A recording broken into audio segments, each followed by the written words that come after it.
Hello everyone. तो आज के वीडियो का टॉपिक है टाइम पीरियड। अब साउंड के चैप्टर में टाइम पीरियड का भी बहुत ज़्यादा महत्व है, क्योंकि इससे रिलेटेड बहुत सारा न्यूमेरिकल्स भी आता है। लेकिन इससे पहले हम लोग टाइम पीरियड होता क्या है वो समझ लेते हैं। अब कोई भी चीज़ होने के लिए एक समय की तो ज़रूरत होती ही है। मतलब कुछ ना कुछ अगर हो रहा है इस अर्थ के ऊपर, इस पूरे यूनिवर्स में, तो कुछ ना कुछ समय पे हो रहा है।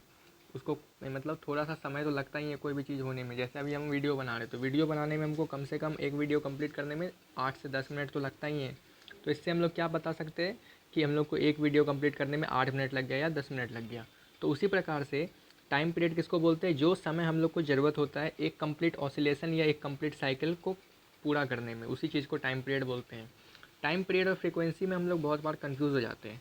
टाइम पीरियड क्या है कि जितना समय लग रहा है काम करने में, अगर आपको एक काम दे दिया गया और वो काम को अगर आधे घंटे में कंप्लीट कर लेते हैं तो बोल देंगे कि हाँ आप बहुत फास्टर इंसान है। वही काम कोई 1.5 घंटे में अगर लेके बैठा हुआ है, 1.5 घंटे तक वही काम कर रहा है, तो उसका टाइम पीरियड वो उसके हिसाब से कहा जाएगा। लेकिन फ्रीक्वेंसी में अलग होता है। फ्रीक्वेंसी में क्या होता है कि कौन सा काम आप 1 सेकंड में, मतलब 1 सेकंड में सबसे फास्टर काम आप क्या कर सकते हैं, ठीक है, उस हिसाब से फ्रीक्वेंसी कैलकुलेट किया जाता है। 1 सेकंड हो जाए, ज़्यादातर तो साउंड और लाइट के टर्म में 1 सेकंड में ही डिनोट किया जाता है। लेकिन और भी अदर केस में अगर किसी भी चीज़ का फ्रीक्वेंसी चेक करना होता है तो उसमें हम लोग यूज़ करते हैं मिनट का भी, कहीं कहीं आवर का भी। तो ऐसे तरीके से हम लोग फ्रीक्वेंसी या एफिशिएंसी भी निकाल सकते हैं। अब टाइम पीरियड के ऊपर आते हैं हम लोग टॉपिक पे। तो एसआई यूनिट जो टाइम पीरियड का होता है वो सेकंड होता है, जिसको हम लोग एस से डिनोट करते हैं। और टाइम पीरियड जो होता है वो इन्वर्स होता है फ्रीक्वेंसी का। हम लोग फ्रीक्वेंसी का डेफिनेशन जब पढ़ रहे थे तब भी हम लोग इसका टॉपिक के बारे में समझे थे कि टाइम पीरियड जो होता है वो किसके इन्वर्स में होता है, 1/f के इन्वर्स में होता है। मतलब अगर फ्रीक्वेंसी इंक्रीज़ करेगा तो टाइम पीरियड घटेगा, अगर टाइम पीरियड घट बढ़ रहा है तो फ्रीक्वेंसी इसका कम हो जाएगा। ये तो नॉर्मल सा चीज़ है।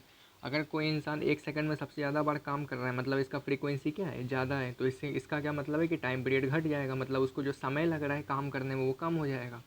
तो यही सिंपल सा चीज़ है।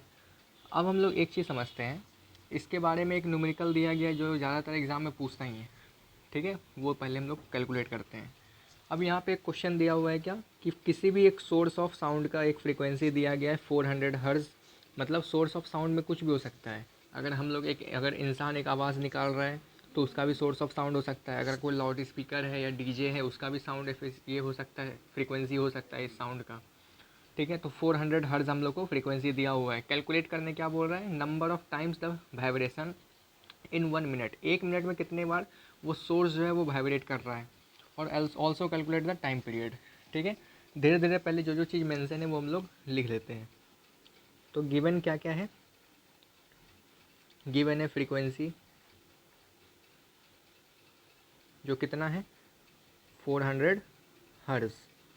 अब बोल रहा है calculate the number of times the source vibrate in 1 minute. 1 minute में कितने बार वो सोर्स जो है वाइब्रेट कर रहा है। तो हम लोग को ये तो पता है कि 1 सेकंड में 400, मतलब कि हर्ज का ये फ्रीक्वेंसी जनरेट कर रहा है। इसका कहने का क्या मतलब है कि वो जो सोर्स ऑफ साउंड जो साउंड प्रोड्यूस कर रहा है वो 1 सेकंड में कितना बार वाइब्रेट कर रहा है। तो 400 हर्ज बाय हर्ज, मतलब कि वाइब्रेशन हो रहा है उस सोर्स ऑफ ऑब्जेक्ट में। लेकिन अब हम लोग अगर नंबर ऑफ़ टाइम्स यहाँ पे पूछ रहा है जो कि कितने मिनट में है, 1 मिनट में। अब हम लोग इसको पहले कन्वर्ट कर लेते हैं। तो हम लोग को क्या पता है, टाइम पता है। टाइम दिया हुआ है 1 मिनट। इसको सेकंड में अगर कन्वर्ट करेंगे तो क्या हो जाएगा, 60 सेकंड, ठीक है। ऐसे सी लिख देते हैं तो एस से बहुत बार कन्फ्यूज़न हो जाता है। सेकेंड लिख दिए, ठीक है। अब सिंपली इसको मल्टीप्लाई कर देंगे इस दोनों को, तो हम लोग को क्या पता चल जाएगा, number of times, number of times the source vibrates. तो क्या हो जाएगा, 400 मल्टीप्लाई 60, 24000। यहाँ पे क्या लिखा जाएगा,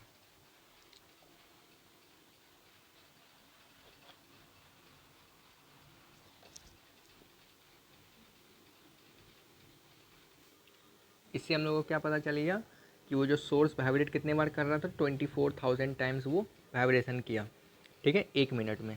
अब हम लोग को टाइम पीरियड भी कैलकुलेट करना है। तो टाइम पीरियड का हम लोगों ने फॉर्मूला क्या पढ़ा हुआ है, टाइम पीरियड इक्वल टू 1/फ्रीक्वेंसी।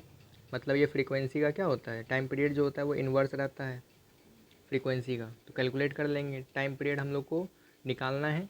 1/फ्रीक्वेंसी कितना दिया हुआ है, 400 हर्ज, ठीक है। इसको अगर ऐसे भी लिख देंगे तो भी नंबर नहीं कटेगा, और अगर इसको हम लोग डेसिमल के फॉर्म में अगर इसको डिवाइड कर देंगे तो भी कोई दिक्कत नहीं है। तो एक और 025 सेकेंड, ठीक है। ये इसका क्या निकल गया, टाइम पीरियड निकल गया। इसी तरीके से क्वेश्चन आता है वैसे तो, लेकिन अब दूसरा टॉपिक हम लोग पढ़ेंगे स्पीड के बारे में। यहाँ पे जो स्पीड का बात किया गया है वो हम लोग स्पीड और डिस्टेंस वाले चैप्टर में भी पढ़े हुए थे, लेकिन वहाँ पर स्पीड डिफरेंट थिंग के लिए था। यहाँ पे स्पीड जो है वो वेव से रिलेटेड है, मतलब साउंड से रिलेटेड है, लेकिन टर्म दोनों का सेम ही है, दोनों का डेफिनेशन भी सेम ही रहता है। जैसे स्पीड को कैसे क्या डिफाइन करते हैं, तो जो डिस्टेंस ट्रैवल करता है किसी भी गिवन वेव में और गिवन इंटरवल ऑफ टाइम में, मतलब कहने का क्या है कि कोई भी अगर एक वेव जो है अगर इस पॉइंट से लेकर के इस पॉइंट तक ट्रैवल कर रहा है तो उसको कितना समय लग रहा है इस पॉइंट से इस पॉइंट पे ट्रैवल करने में, और उसका इस फर्स्ट पॉइंट से सेकंड पॉइंट के बीच में डिस्टेंस कितना है, ठीक है। ये डिस्टेंस अगर मान लिया जाए 5 मीटर है और टाइम कितना लग रहा है, 3 सेकेंड लग रहा है, तो हम लोग को अगर स्पीड निकालना होगा तो स्पीड का फॉर्मूला होता है क्या, डिस्टेंस बाय टाइम। तो इसके ऊपर पुट कर देंगे, डिस्टेंस कितना था, 5 मीटर था, टाइम कितना है, 3 सेकेंड है। इसको ऐसे ही रहने देते हैं, नहीं तो डिवाइड करके अगर ये मिक्स्ड फ्रैक्शन में करना हो तो उसमें भी कर सकते हैं। तो मीटर पर सेकंड इस फॉर्म में लिखा जाएगा।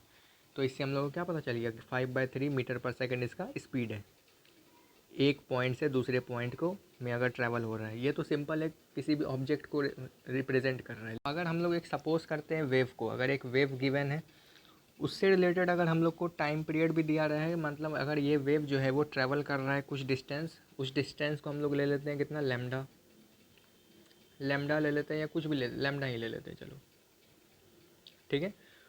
ये डिस्टेंस गिवन है वेव का, कितने सेकंड में ये टाइम मतलब समय कितना लग रहा है, तो टाइम दिया हुआ है कितना, एस, ये टी लिख लेते हैं, टाइम से टी सिंपल पता चलेगा। और हम लोग को अगर स्पीड निकालना होगा, स्पीड क्या दिया हुआ है, स्पीड यहाँ पे पहले से वी दिया हुआ है, तो इसका क्या नॉर्मल फार्मूला आ जाएगा, V is equal to lambda by T, simple सा चीज़ है। लेकिन अगर हम लोग वेव के फॉर्म में ये कर रहे हैं तो हम लोग को ये बात पता होना चाहिए कि टाइम पीरियड जो होता है वो 1/f हो जाता है, मतलब फ्रीक्वेंसी का टाइम पीरियड जो होता है वो 1/f मतलब इन्वर्स ऑफ फ्रीक्वेंसी होता है। इस दोनों को अगर हम लोग मिलाते हैं, मतलब इसको इक्वेशन 1 मान लेंगे, इसको इक्वेशन 2 मान लेते हैं, अगर दोनों इक्वेशन को हम लोग मर्ज करते हैं तो हम लोग को क्या पता चलेगा कि v इज इक्वल टू क्या हो जाएगा। पहली बात, इसके अगर अकॉर्डिंग इसको देखते हैं तो लैम्डा के बगल में अगर 1 मल्टीप्लाई लैम्डा कर देंगे और नीचे में टी कर देंगे तो हम लोग को एक फार्मूला क्या मिल गया, 1/t, 1/t मिल गया। 1/t किसका होता है, तो ये टाइम पीरियड 1/t ये फ्रीक्वेंसी का होगा। तो इसको हम लोग और आगे डिराइव करके लिख सकते हैं, v is equal to 1/t को f लिख लेंगे फ्रीक्वेंसी और मल्टीप्लाई लैम्डा।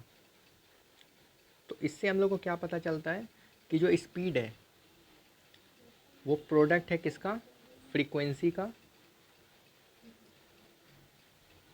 और लैम्डा से हम लोग किसको डिनोट करते हैं, तो वेवलेंथ को डिनोट करते हैं, ठीक है। अगर speed of A sound wave अगर पूछ लिया जाए तो हम लोग सिंपल सा ये बता सकते हैं, सिंपल सा उदाहरण में, कि वो फ्रीक्वेंसी होता है, मतलब वो साउंड वेव कितने एक सेकंड में कितने बार वो ट्रैवल कर रहा है या ऑसिलेट कर रहा है या साइकिल उसका कितने बार में कंप्लीट हो रहा है, उसको जब हम लोग मल्टीप्लाई कर देंगे वेवलेंथ से, मतलब एक वेव से दूसरे वेव के बीच का डिस्टेंस कितना है, उसको हम लोग अगर प्रोडक्ट निकाल दे दोनों का तो हम लोग को क्या पता चल जाएगा, स्पीड पता चल जाएगा। तो ये इसका बेसिक है, ये ज़्यादातर न्यूमेरिकल्स में यही पूछेगा, ये नहीं पूछेगा कि स्पीड निकालने के लिए डिस्टेंस बाय टाइम से हम लोग डिवाइड कर देंगे, वो नॉर्मल सा बेसिक सा चीज़ समझने के लिए था, लेकिन जो न्यूमेरिकल्स है वो इसी से रिलेटेड बनता है, ठीक है। अब अगर हम लोग एक ये समझने का कोशिश करें, एल्बर्ट आइंस्टाइन ने ये कहा हुआ है कि जो स्पीड ऑफ लाइट होता है, स्पीड ऑफ लाइट कितना होता है, 3 × 10⁸ मीटर पर सेकेंड, ठीक है। ये जो स्पीड ऑफ लाइट है वो स्पीड ऑफ टाइम के, सॉरी स्पीड ऑफ साउंड के 10 लाख टाइम 10 लाख टाइम ज़्यादा तेज़ होता है, मतलब स्पीड ऑफ लाइट जो है वो साउंड के 10 लाख टाइम ज़्यादा तेज़ होता है। अगर हम लोग साउंड और लाइट दोनों एक साथ में अगर हम लोग निकालते हैं, जैसे अगर टॉर्च को हम लोग एक वॉल के ऊपर फोकस करते हैं और उसी टाइम में अगर एक आवाज़ निकालते हैं, तो सबसे पहले जो आवाज़ पहुंचेगा या लाइट पहुंचेगा। तो सिंपल सा चीज़ है कि एयर में स्पीड ऑफ लाइट ज़्यादा होता है और स्पीड ऑफ साउंड कम होता है। इसका बेस्ट एग्जांपल हम लोग को अगर देखना है तो थंडर जब होता है, मतलब थंडरिंग जब होता है, जब बिजली चमकता है, तो बिजली चमकने के टाइम पहले हम लोग को बिजली चमकने का रोशनी दिखाई देता है, फिर कुछ सेकंड के बाद हम लोग को उसका कड़कने का साउंड सुनाई देता है। तो ये इसका मेन है कि स्पीड ऑफ लाइट जो होता है वो तेज़ होता है। वो भी कितने टाइम्स तेज़ होता है, तो 10 लाख टाइम्स जो है साउंड के ज़्यादा होता है स्पीड ऑफ लाइट।